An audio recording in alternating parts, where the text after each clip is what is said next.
Olá, amigos, tudo bem? Muito prazer, aqueles que eu não conheço. Pablo, meu sobrenome é Arruda. Aqueles que eu já conheço, é um prazer tê-los como meus ouvintes mais uma vez. Hoje eu estou aqui nos estúdios do IBDN, no Rio de Janeiro, para gravar para vocês o tema Nome Empresarial. O tema desperta certa curiosidade, especialmente com as mudanças advindas com a figura não tão nova, mas ainda considerada nova dentro do meio acadêmico, a EIRELI. E, além disso, temos novas normas dentro das instruções normativas que regem o tema registral.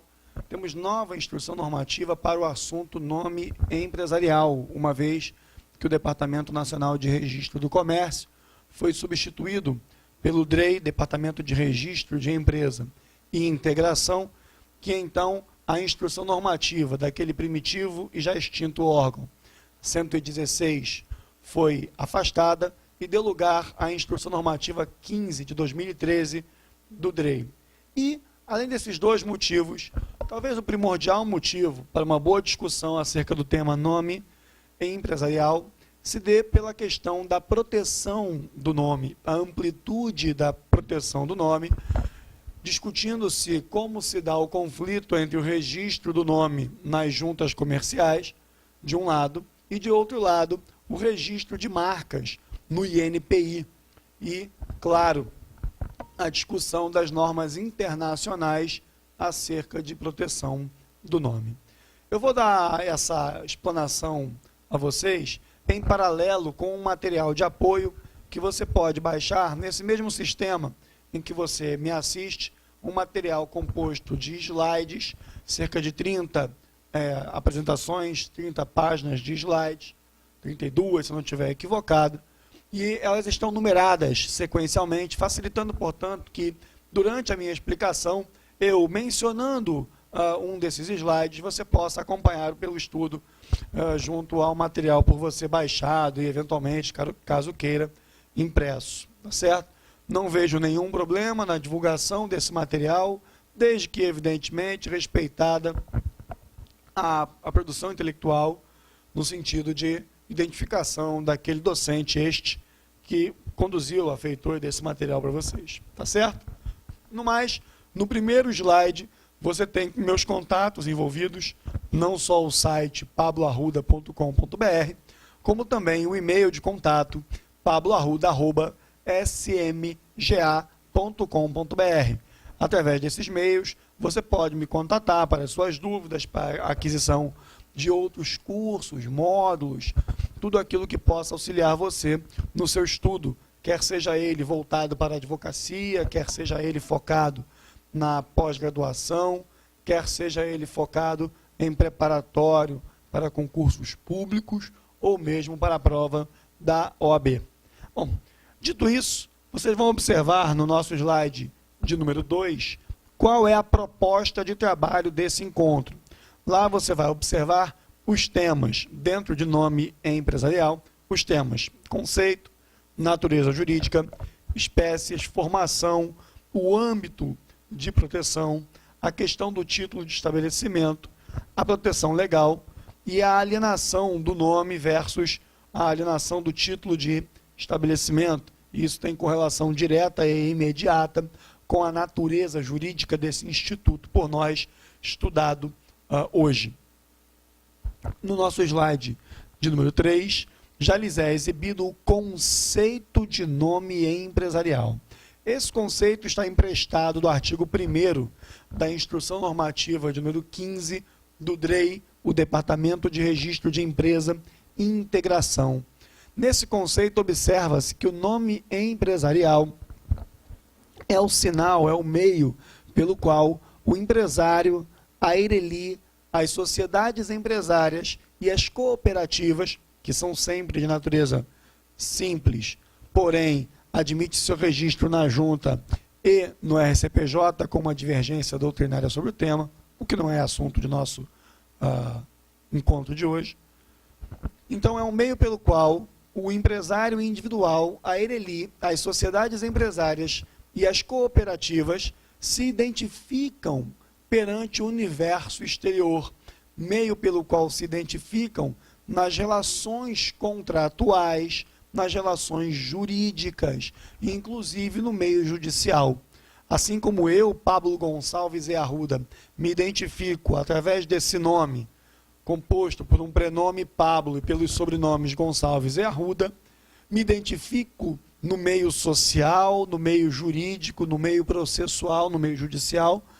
É o nome empresarial o meio pelo qual os exercentes da atividade econômica o fazem também. E então, qual seria a natureza jurídica do nome empresarial? E por que a importância de identificar tal natureza jurídica? Quando nós buscamos no Código Civil o assunto nome, nome não da pessoa jurídica, mas o nome da pessoa humana, nós vamos identificar o nome da pessoa humana como um direito da personalidade, um direito personalíssimo, íncito à pessoa humana. E enquanto um direito da personalidade, como se observa aí no artigo 11 do Código Civil, slide 4 de vocês, este direito da personalidade é então protegido como sendo algo inalienável, impenhorável, inarrecadável, não pode ser suscetível de gravames quaisquer, exatamente por ter natureza jurídica de direito da personalidade.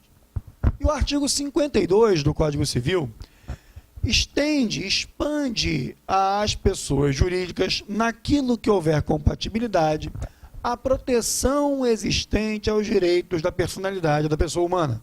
Assim sendo, concluímos que o nome empresarial é um direito da personalidade, tutelado na forma do artigo 11 e seguintes do Código Civil, tal qual ele é tutelado para a pessoa humana, também o é para as pessoas jurídicas, nos termos do artigo 52. Observa-se, por exemplo, a proteção do artigo 17, que inibe a exposição do nome ao desprezo público, mesmo que não intencional, ou ainda a proteção do 18, que proíbe o uso do nome através de propagandas comerciais sem que haja a respectiva autorização e normalmente acompanhada da respectiva remuneração. Veja que o nome da empresa, o nome empresarial, goza das mesmas proteções legais de que goza o nome da pessoa natural, da pessoa humana. É importante frisar que o artigo 11, que traz aí as características de não alienabilidade, não penhorabilidade, não transmissibilidade dos direitos da personalidade, tem que se lembrar que, na verdade, isso não inibe a cessão do direito de uso. É possível que o Pablo ceda o direito de uso do seu nome de pessoa física a alguém, quer seja mediante remuneração, quer não, como também as pessoas jurídicas podem, mediante remuneração ou não, ceder espontaneamente o direito de uso de seu nome empresarial a outrem. Isso não é inibido, porém, não pode ser objeto jurídico de relação de alienação o nome empresarial. A título de exemplo, na hipótese de venda do estabelecimento empresarial, o chamado trespasse, regido no Código Civil 1142 e seguinte, 1142 ao 1149, para ser mais preciso para vocês. Nesse caso, a venda do estabelecimento enquanto conjunto organizado de bens não abrange, não abarca o nome empresarial, exatamente por tal natureza jurídica de direito da personalidade, o que não impede a cessão do direito de uso sobre esse nome. Dito isso, vamos tratar agora das modalidades, dos tipos de nome empresarial. O artigo 1º do mesmo regulamento, a mesma instrução normativa 10 do DREI, no seu parágrafo único, desperta a existência de duas modalidades de nome empresarial, quais sejam, de um lado, a firma e, de outro lado, a denominação. Pois então, firma e denominação são as espécies de nome do gênero nome empresarial, como dito aí pelo parágrafo único do artigo 1º da Instrução Normativa 15 de 2013 do DREI, que está estampada no slide que acompanha a nossa aula, o slide número 5. Dentro do tema modalidades, a gente faz um exame um pouco mais detido de cada uma delas. A título de exemplo, o artigo 2º da mesma instrução normativa trata da firma e diz que a firma é o nome utilizado pelo empresário individual e pela sociedade em que houver sócio de responsabilidade ilimitada e facultativamente pela sociedade limitada e pela ERELI. Então, as sociedades que tenham sócios de responsabilidade ilimitada devem operar mediante firma, como também o deve o empresário individual. Este exerce a atividade em nome próprio, como pessoa humana, e, portanto, só pode operar mediante a sua firma. A título de mera memorização, de exemplo, a expressão firma, F de pessoa física, F de firma, ajuda você a memorar a ideia de que a firma se apresenta como o tipo de nome útil às sociedades que tenham sócios de responsabilidade ilimitada e também ao empresário individual. E nesses casos, essas sociedades têm sócios ordinariamente pessoas naturais, pessoas físicas, a nome coletivo, a comandita simples. Porém, essa regra não ajuda muito, posto que a comandita por ações tem sócio pessoa física e ainda assim pode usar denominação, o que leva a uma certa confusão. Já já eu faço uma separação por quadro através das sociedades que usam necessariamente firma e daquelas que usam necessariamente denominação, e também aquelas que admitem a dualidade de uso. Diz o artigo 3º da nossa instrução normativa que a denominação é o nome usado pela anônima e pela cooperativa. São as duas sociedades que necessariamente devem adotar denominação, a sociedade anônima e a cooperativa. E em caráter opcional, diz esse artigo 3º, também utilizável a modalidade de denominação pela sociedade em comandita por ações, pela limitada e pela ERELI. Então, comandita por ações, limitada e ERELI podem adotar denominação, como também o podem adotar a firma, ao passo que as sociedades anônimas e as cooperativas apenas adotam a modalidade denominação. Eu acho que a gente pode fazer agora um resumo disso, de quem usa necessariamente o quê, para facilitar a vida de vocês. Bom, adotam necessariamente a modalidade firma. Vamos lá? Empresário individual, sociedade em nome coletivo e sociedade em comandita simples. Essas necessariamente adotam a modalidade firma. Repito, o empresário individual, a sociedade em nome coletivo e a sociedade em comandita simples. Quem adota necessariamente a denominação? Adotam necessariamente a denominação. 1. As sociedades anônimas. E 2. As cooperativas. Lembrando que as cooperativas têm natureza simples, porém a junta comercial entende que o registro delas dá-se nela, junta comercial. E quais são as modalidades de exercício da atividade econômica que podem optar pela firma ou pela denominação? Podem optar por firma ou denominação a sociedade limitada, a sociedade em comandita por ações, a ERELI, e aí, nesse caso, eu exauri aquilo que é tema da instrução normativa, mas vou acrescentar dentro dessas figuras que podem adotar tanto firma quanto denominação, uma figura societária que não está inserida no contexto da IN do DREI, porque não é registrável nas juntas comerciais, que é a sociedade simples pura. A simples pura pode adotar tanto firma quanto denominação. Só lembrando que a simples pura tem o seu registro feito no registro civil de pessoas jurídicas exclusivamente. Por isso que ela não é tratada na Instrução Normativa 15 do DREI, Departamento Nacional de Registro do Comércio. Dito tudo isso,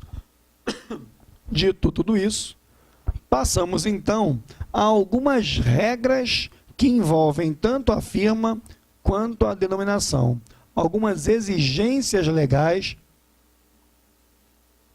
aplicáveis à firma e à denominação. Vamos em frente. No slide de número 8, a Instrução Normativa, que é palco de nosso estudo, no seu artigo 5º, parágrafo 1º, diz: na firma deve ser observado o seguinte, e aí vem o item B: os nomes dos sócios poderão figurar de forma completa ou abreviada, admitindo a supressão de prenomes. Então, eu posso, na firma social, que é sinônimo de razão social, tome cuidado, porque as pessoas acham que razão social é gênero, e não é, é modalidade específica, é da espécie firma social, sinônimo razão social. Nessa modalidade, pode ser aplicado o nome do sócio, completo ou abreviado, admitindo-se a supressão apenas dos prenomes, não se admitindo, portanto, a supressão do sobrenome. Item C do mesmo artigo 5º, parágrafo 1º. O aditivo e companhia ou cia pode ser substituído por expressão equivalente, como e filhos, e irmãos, e amigos. Explico eu. O Pablo constitui uma sociedade e resolve operar mediante o uso de firma social. Nesse caso, o nome da sociedade poderia ser Pablo Gonçalves e Arruda e Fábio Tomás. Nesse caso, fica claro que a sociedade é formada ao menos pelos sócios Pablo e Fábio. Acontece que não há obrigatoriedade de inclusão de todos os nomes dos sócios, dos nomes de todos os sócios. É possível colocar o nome de apenas um dos sócios. Acontece que se eu coloco o nome de um dos sócios e não apresento nenhuma informação da existência de outrem como sócios, o terceiro, a contraparte que observa de fora aquela situação, vai acreditar tratar-se de um empresário individual. Então, sempre que não for adotado o nome de pelo menos dois, não forem adotados os nomes de pelo menos dois sócios na firma social, mas sim apenas o nome de um deles, é preciso agregar a esse nome a expressão que denote, que ensine a existência de outrem. E essa expressão pode ser o e companhia, e cia, e amigos, e irmãos, e primos, de sorte a demonstrar que Pablo não está sozinho, mas sim acompanhado de outro ou de outros sócios.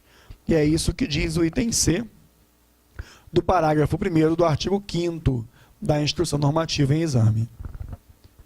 Tratando um pouquinho da denominação, vamos ao artigo 5º, inciso 3, daquela mesma instrução, que nos ensina que a denominação é, leio eu, formada com palavras de uso comum ou vulgar na língua nacional ou estrangeira, ou com expressões de fantasia, ou com expressões de fantasia, com a indicação do objeto da sociedade.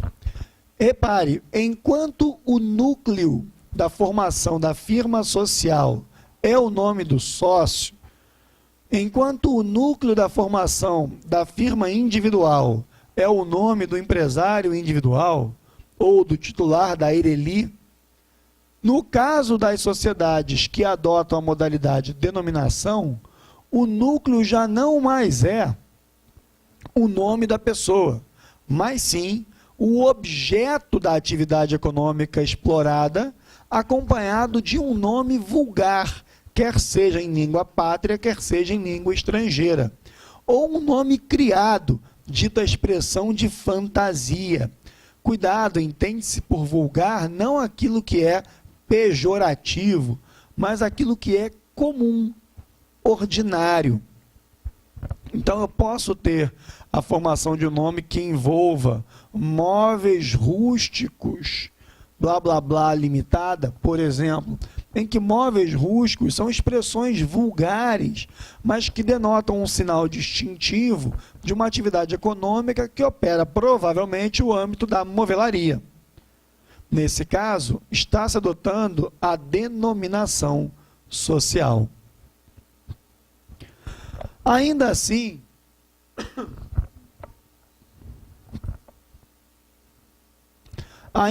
são feitos alguns acrescidos em relação à denominação. Nós temos lá, por exemplo, no slide 12, o inciso 3 do artigo 5º, a linha D de dado, informando que na ERELI deve-se acrescentar a expressão que forma o seu nome, quer seja a firma, quer seja a denominação, a expressão ERELI ao final. Posso voltar um ponto para mostrar, por exemplo, como se forma o nome do empresário individual e da ERELI. Voltemos um passo ao slide de número 10, quando eu vou tratar especificamente de empresário individual e de ERELI. Aí ele assim diz: o empresário individual e o titular da ERELI só poderão adotar como firma o seu próprio nome, aditando posteriormente, se quiser, ou quando existir colidência, nome idêntico ou semelhante, designação mais precisa de sua pessoa ou de sua atividade, como, por exemplo, curso preparatório Pablo Arruda, ou professor Pablo Arruda, curso preparatório. Pablo Arruda é o nome do Pablo, é a sua firma. Professor, melhor designação de sua figura para aquela atividade, e curso, a atividade em si. Se eu tivesse professor Pablo Arruda, cursos ERELI, eu tenho certeza tratar-se de uma tal ERELI.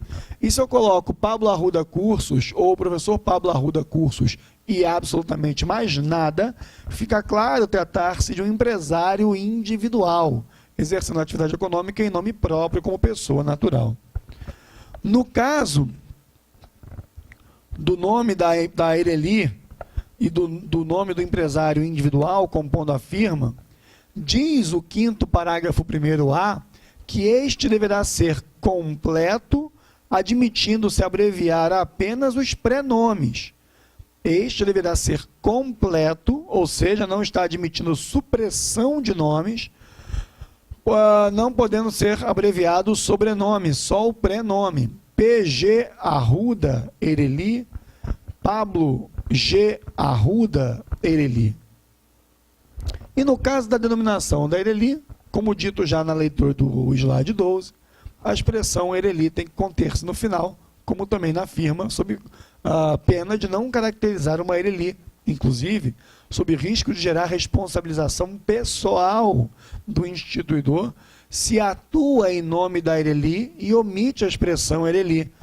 A ensinamento do artigo 1158, parágrafo 3º do Código Civil, que está no capítulo de limitada, mas é aplicável às ERELIs como bem manda o 980-A, parágrafo 6º do Código Civil. Olhando agora para as sociedades, vimos o artigo 5º 2A da instrução, que está no nosso slide 13, para falar da sociedade em nome coletivo. E aí ele diz que ela, a sociedade em nome coletivo, quando não individualizar todos os sócios, deverá acrescentar a expressão e companhia, ou, como já aprendemos, expressões congêneres. No caso da comandita simples, idem, diz o artigo 5º 2B, no seu slide 14. No caso da comandita por ações, ele traz aqui uma regrinha um pouco mais importante e determinante. além de, quando faltar na firma o nome de mais de um sócio, ter a necessidade de acrescentar a expressão e companhia ou semelhante, também deve estar acrescentada ao nome a expressão comandita por ações, por extenso ou abreviada. O mesmo vale para a firma, como também o vale para a denominação, inteligência, do artigo 5º 2C da instrução e do 5º 3C da mesma instrução, slide 15. No caso da LTDA, tanto pode usar firma quanto denominação, e isso já foi objeto de nosso comentário, e sempre ao final deverá estar presente a expressão limitada, quer seja por extenso, quer seja o abreviado LTDA. Tal qual acontece na ERELI, a indicação da expressão limitada serve para explicar à contraparte contratante ou pretendente contratante que está contratando com uma pessoa jurídica que tem investidores, quer seja instituidor de ERELI, quer seja, nesse caso, sócio de limitada, a limitação de responsabilidade. Lembrando que, como diz o diálogo do Pequeno Príncipe, tu és eternamente responsável por aquilo que tu cativas. E na omissão da expressão limitada, desencadeará certamente a responsabilidade ilimitada do administrador que assim atuar. Merecidamente, pessoalmente, será responsável nas operações que atuar, omitindo a expressão limitada. O 5º 3B trata da denominação das anônimas e está estampado no seu slide 17. Sempre deverá também acrescentar-se expressão que designe tratar-se de uma sociedade anônima. E aí existem duas expressões hábeis para tratar das anônimas. Pode-se usar a expressão companhia, abreviando CIA, ou usar a expressão sociedade anônima, ou SA, no abreviado. Acontece que a expressão CIA, nós vimos há pouco, também é usada nas firmas sociais quando não se expõe o nome de mais de um sócio. Fulano de tal, e CIA, e companhia. E nesse caso, a expressão CIA para as sociedades anônimas não pode vir ao final. Então, a expressão sociedade anônima pode vir em qualquer ponto da extensão do nome. Sociedade anônima, blá, blá, blá, blá, blá, blá, SA, blá, blá, blá, SA, blá, blá, blá. Já a expressão CIA, designativa de companhia, não pode vir ao final, porque senão haveria confusão ou potencial confusão entre a firma social que tem omissão de nome de sócio, em que você usa fulano e companhia, com a denominação da SA, que não poderia, mas se usasse a expressão companhia ao final, levaria a tal possibilidade de confusão. Então, a designação CIA ou SA, quer seja por extenso, quer seja abreviado, é a expressão ou são as expressões adequadas para anônima, sendo proibido o uso do CIA ao final. Quando tratar-se de microempresa ou empresa de pequeno porte, estas estão regidas pelo artigo 3º, ou melhor, conceituadas, delineadas pelo artigo 3º da Lei Complementar 123 de 2006, que rege todo o sistema de ME e EPP e também rege o regime tributário do Simples Nacional. Bom, mas quando tratar-se de ME ou EPP, a expressão ME ou EPP sempre deverá estar ao final. Mas, nesse caso, adotando-se modalidade de denominação, dependendo do tipo societário, pode ser omitido o objeto social. Então, eu posso ter um nome que seja Sapinho Feliz ME ou Sapinho Feliz EPP, como sendo uma denominação de microempresa ou empresa de pequeno porte, sem que tenha havido, repare, a designação, a ostentação do objeto que exerce aquela sociedade. Isso só é admitido quando tratar-se de ME e EPP e, pelo entendimento da instrução, também quando tratar-se de ERELI, quando se enquadra como ME e EPP.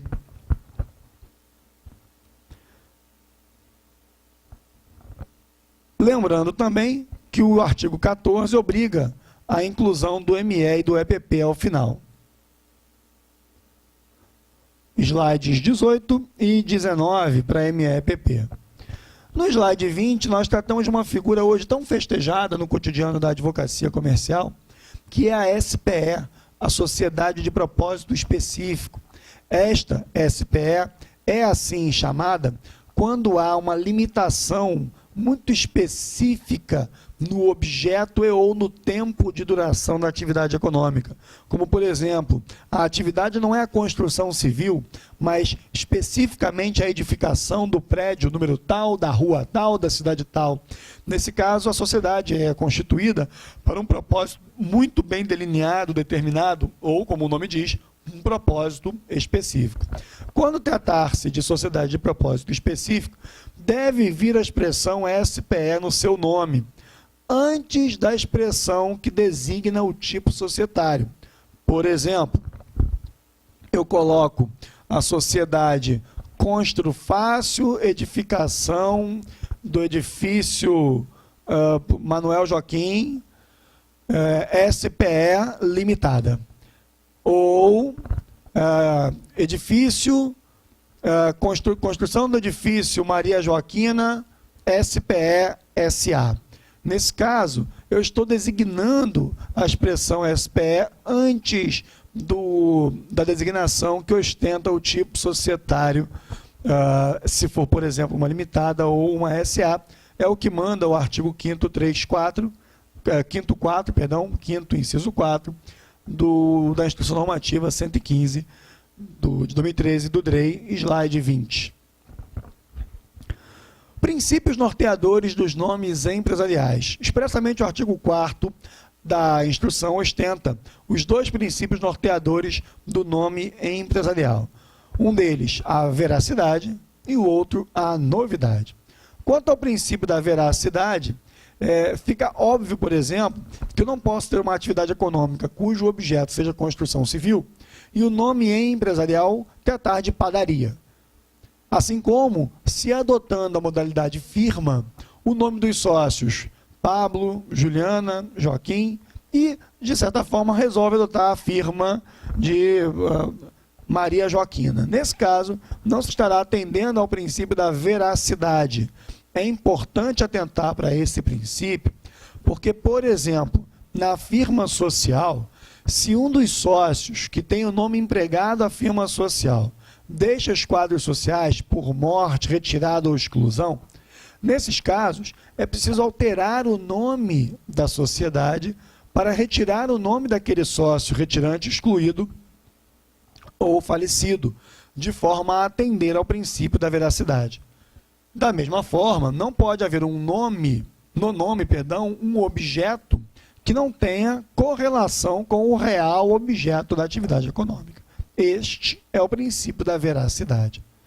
O princípio da novidade é uma forma de proteção do nome, uma vez que não se admite, dentro da mesma circunscrição estadual onde atua aquela junta comercial, que haja a inscrição de uma nova sociedade, ou uma outra sociedade, ou uma erelia, ou empresário, contendo nome empresarial idêntico ou semelhante, de forma, por exemplo, que possa induzir em erro aqueles que contratam com aqueles players de mercado.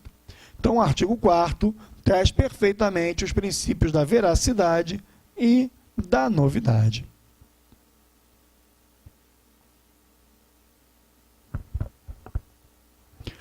O artigo 6º, já trazendo a ideia de princípios versus proteção, deixa muito claro que não pode haver colidência e coexistência de nomes dentro da mesma unidade federativa e, portanto, já demonstrando que a proteção que se dá através do princípio da novidade não alcançaria, bom, ao menos sob essa ótica de regra normativa, não alcançaria o âmbito nacional, mas apenas o âmbito estadual, onde está a junta comercial, onde foi feito o registro daquele empresário, daquela erelia ou daquela sociedade. E o artigo 11, slide 23, ratifica isso de forma muito clara e expressa. a proteção do nome decorre automaticamente da inscrição do empresário ou do arquivamento do ato constitutivo de herelia ou sociedade e se limita, está dentro do âmbito da unidade federativa da junta onde tiver sido feito tal registro, estendendo-se automaticamente a outros estados de juntas comerciais, outras quando da abertura de filiais ou quando houver interesse na extensão do nome. Inteligência dos parágrafos 1º e 2º da mesma instrução normativa em seu artigo 11. E um dos pontos que mais chamam a atenção, para a gente pensar em se despedir aqui desse curto encontro, é a questão da Convenção de Paris, ou Convenção da União de Paris, a CUP, que é de 1883, e que lá no seu artigo 8º fala de uma proteção que vem a se expandir por todo o território nacional. Diz que uma vez registrado o nome, haveria então a proteção em todo o território nacional, fazendo com que haja uma certa confusão entre a proteção do nome empresarial na junta comercial versus, do outro lado, a proteção das marcas quando se dá o registro no INPI. Nesse caso, o STJ sempre foi muito tranquilo, a despeito de alguma divergência doutrinária, sempre foi muito tranquilo em esclarecer que a Convenção de Paris não terá a sua aplicabilidade dentro do território nacional quando as questões envolverem registros interna corporis, porque nós temos normas registrais e protetivas próprias. O objetivo, na verdade, é que uma vez registrado o nome dentro de um dos países signatários da CUP, numa junta comercial, por exemplo, no Brasil, no Rio de Janeiro, Brasil, dentro de outros países signatários da mesma convenção, haveria a proteção para registro do nome, mas não dentro do próprio território. O objetivo aqui é a extensão da proteção do nome extraterritorialmente. Caso tenha a vontade e a necessidade de proteção do nome em todo o território nacional, é preciso levar esse nome a registro não como nome empresarial, mas como marca no INPI, respeitadas as regras e exigências do direito marcário para tanto. Então, nós temos casos julgados pelos tribunais, a exemplo das questões que eu coloco ao final como sugestivas, ao exemplo do julgado no RESP 1184867, de origem de Santa Catarina, que foi julgado em maio de 2014 pela 4ª turma, cuja a redação de relatoria é do Luiz Felipe Salomão. Nesse caso, ele deixa muito clara essa distinção. Então, se, por exemplo, houver o registro de uma sociedade na Junta Comercial do Rio de Janeiro, usando um determinado nome empresarial formado no tipo denominação com o nome de fantasia X, e uma outra pessoa física ou jurídica resolva pegar aquele mesmo nome fantasia, aquele núcleo de fantasia que foi usado no registro do nome empresarial na Junta do Rio, e esse alguém resolver registrar, ou, de um lado, em outra unidade da federação, em outra junta comercial, sociedade com o mesmo nome, ou mesmo registrar no INPI a marca, não haverá ferimento ao princípio da novidade. Há uma porque o registro em outra junta comercial atende às regras protetivas do nome empresarial, que são circunscritas à unidade da federação onde há registro. E a 2, no caso de registro da marca do INPI, havendo precedência do registro no INPI, ainda que haja registro de nome empresarial em alguma unidade da federação, ainda assim haverá precedência registral da marca em detrimento da precedência registral do nome, podendo, inclusive, aquele que primeiro registrou o nome ser obrigado ao não uso superveniente em razão do registro da marca no INPI. Fica aqui, então, a ideia de que são institutos jurídicos diferentes. Inclusive, o nome empresarial, como já dito, é direito da personalidade, intransmissível, irrenunciável, inegociável, Ao passo que a marca é um bem imóvel e incorpóreo que pode ser objeto de negócios jurídicos compatíveis com a sua natureza. Pode ser objeto de penhora, de alienação e quaisquer outros que não sejam incondizentes com a sua natureza. Dito isso, posso me despedir de vocês. Ao final do material, vocês vão encontrar sugestões de 3 questões para que você possa fazer um autoexame do seu conhecimento e, somado a isso, evidentemente, o gabarito para cada uma delas, para que você possa comparar com a sua resposta.